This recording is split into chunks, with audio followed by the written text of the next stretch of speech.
तो अभी हमने बात की थी कि एटॉमिक रेडियस, एटम की radius, metallic radius and van der Waals radius के अंदर क्या डिफरेंसेस थे। तो बच्चे अब हम बात करने वाले हैं ऐसे कौन कौन से फैक्टर हैं जो एटॉमिक रेडियस को डिपेंड रहेंगे, एटॉमिक रेडियस को जो इफेक्ट करने वाले हैं। ओके, तो ध्यान रहे, more is the shell in an atoms larger will be the atomic radius of that atoms. Okay, means number of shells उस एटम के अंदर जितने ज़्यादा होने वाले हैं, किसी भी एलिमेंट के अंदर जितने ज़्यादा नंबर ऑफ शेल्स होने वाले हैं वहाँ पे एटॉमिक रेडियस भी उतनी ही ज़्यादा होगी। क्लियर? फॉर एग्जांपल अगर आप एग्जांपल लेते हो यहाँ पे लिथियम का, तो लिथियम के अंदर आपको क्लियरली पता है कि देयर आर दी 2 शेल। और अगर बात करते हो आप सोडियम की, तो सोडियम के अंदर 3 शेल्स रहेंगे। Means sodium having the larger radius as compare to lithium. इस बात को अभी हम बात भी करेंगे, तो आपने एक बार सिंपली दिमाग में रखना है, किसी भी एलिमेंट्स के अंदर जितने ज़्यादा शेल होंगे उस एलिमेंट की एटॉमिक रेडियस भी उतनी ही ज़्यादा होने वाली है। और सेकंड फैक्टर है जो हमारा, जो कि एटॉमिक रेडियस को इफेक्ट करेगा, वो रहेगा न्यूक्लियर चार्ज। तो फर्स्टली आपको ये बात क्लियर हो जानी चाहिए कि what do you mean by the nuclear charge. तो बच्चे न्यूक्लियर चार्ज का मतलब होता है किसी भी न्यूक्लियस के ऊपर कितना ज़्यादा चार्ज है। जितना ज़्यादा उस एलिमेंट के ऊपर चार्ज होगा, उस न्यूक्लियस के ऊपर चार्ज होगा, वो न्यूक्लियस आउटर मोड शेल के इलेक्ट्रॉन्स को उतना ही स्ट्रोंगली अट्रैक्ट करेगा। क्लियर? जितना ज़्यादा वो स्ट्रोंगली अट्रैक्ट करेगा तो आपकी एटॉमिक रेडियस कम हो जाएगी। क्लियर? तो आपने ध्यान रखना है, किसी भी एलिमेंट के अंदर जितना ज़्यादा न्यूक्लियस का चार्ज होगा वो एलिमेंट्स, उस एलिमेंट का साइज भी उतना ही कम होने वाला है। तो अभी तक आपने पढ़ा कि किस किस फैक्टर के ऊपर आपका एटॉमिक रेडियस और डिपेंडेड करेगा। अभी शील्डिंग इफेक्ट के बारे में मैं बाद में बात करूंगा। क्लियर? तो अब जो इम्पोर्टेंट टॉपिक है, that is most important topic for this unit, that is,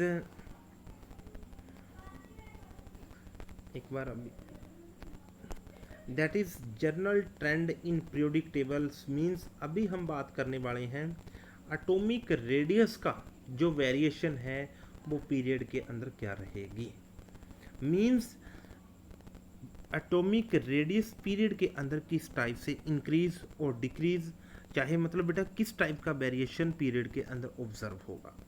तो फर्स्ट ऑफ ऑल आप सभी बच्चों को बहुत अच्छे से क्लियर है, जब भी हम लेफ़्ट टू राइट मूव करते हैं, लेफ़्ट टू राइट मूव करने का मतलब आप पीरियड के अंदर मूव आउट कर रहे हो। अब आपने इस बात को चेक करना है, पीरियड के अंदर मूव करने से एटॉमिक रेडियस विल इंक्रीज और डिक्रीज। ओके, तो बच्चे ध्यान देना है यहाँ पे, आपने सबसे इम्पोर्टेंट पॉइंट है जो आप इस पीरियड के अंदर मूव कर रहे हो, मीन्स सेकंड पीरियड के अंदर मूव कर रहे हो। लिथियम, बेरिलियम, बेरिलियम से boron, carbon, nitrogen, oxygen, fluorine and neon. Okay, तो आप सेकंड पीरियड के अंदर मूव कर रहे हो। अब इस सेकंड पीरियड के अंदर आपने चेक करना है कि आपकी एटॉमिक रेडियस के अंदर क्या चेंजिंग ऑब्जर्व होगी।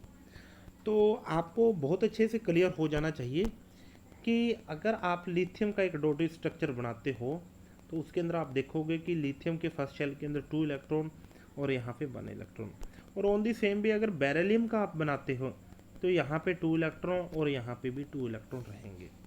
और अगर आप बेटा बोरोन का स्ट्रक्चर बनाते हो तो बोरोन का स्ट्रक्चर बेटा यहाँ पे 2 एंड 3 एलिमेंट रहेंगे। तो यहाँ पे जैसे ही आप इस पीरियड के अंदर मूव करने वाले हो तो आपको जो इम्पोर्टेंट ऑब्जर्वेशन मिलने वाली है वो ये है कि जब भी हम किसी पीरियड के अंदर मूव करते हैं, electron addition taking place in the same shell. ध्यान रहे, I repeat again, electron addition taking place in the same shell when we move in the period. Okay, तो ध्यान रहना बेटा यहाँ पे। तो इसी बात को मैं आगे इसी पॉइंट्स को ऑब्जर्व करते हुए मैं आप एटॉमिक रेडियस की वेरिएशन को बताने वाला हूँ। तो ध्यान रखना है बेटा, जैसे ही हम पीरियड के अंदर मूव करते हैं, पीरियड के अंदर मूव करने से इलेक्ट्रॉन की एडिशन सेम शेल में होती है, जिसके कारण electron will be start to repel each other. Electron एक दूसरे को रिपल्शन देनी शुरू कर देते हैं। इलेक्ट्रॉन रिपल्शन देने के कारण, इलेक्ट्रॉन की रिपल्शन होने के कारण न्यूक्लियस का जो इफेक्टिव न्यूक्लियर चार्ज होता है वो इंक्रीज कर जाता है और आपके एटम का साइज कॉन्टिन्यूसली डिक्रीज करना शुरू कर देगा। ओके, तो अब आप यहाँ पे इन पॉइंट्स को भी अच्छे से नोट कर सकते हो। Atomic number increase, nuclear charge also increase, number of shells remain same रहते हैं, electron are added to the same shell, इसी बात को मैंने बोला। इसके बाद आपने ये बात बोलनी है, electron will be start to repel each other, therefore effective nuclear charge will be dominate and size of the atom will be decrease. Okay, तो जब भी आप पीरियड के अंदर मूव करोगे तो साइज कॉन्टिन्यूसली डिक्रीज करेगा। अगर अब यहाँ पे मैं बात करता हूँ कि which element having the larger size out of the boron, carbon, nitrogen and oxygen, तो आपका आंसर रहेगा कि oxygen is the smallest size and boron having the largest size. Okay, clear.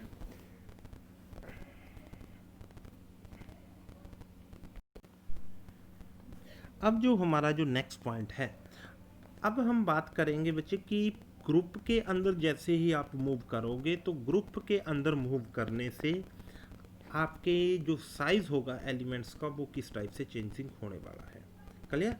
तो बच्चे ध्यान देना है कि जैसे ही हम किसी एलिमेंट के ग्रुप के अंदर मूव करते हैं, किसी भी एलिमेंट में ग्रुप के अंदर मूव करते हैं, ग्रुप के अंदर मूव करने से जैसे ही आप वन एलिमेंट से सेकेंड एलिमेंट की तरफ मूव करोगे, सेकेंड एलिमेंट में मूव करने से हर बार एक न्यू शेल ऐड हो जाया करेगा। और अभी हमने बात की थी कि न्यू शेल की एडिशन से size always will be increased. तो आप यहाँ पे इस पूरी कंप्लीट सीरीज को देख सकते हो, lithium, sodium, potassium, rubidium, caesium की तरफ जैसे जैसे मूव करोगे तो साइज कॉन्टिन्यूसली इंक्रीज करेगा। ओके, तो आज बच्चे आपने इतना ही करना है। पीरियड के अंदर और ग्रुप के अंदर साइज की वेरिएशन को क्लियर कीजिए। अगर आपको कोई डाउट फील हो रहा है तो प्लीज़ कॉन्टैक्ट कीजिए। Okay, thank you.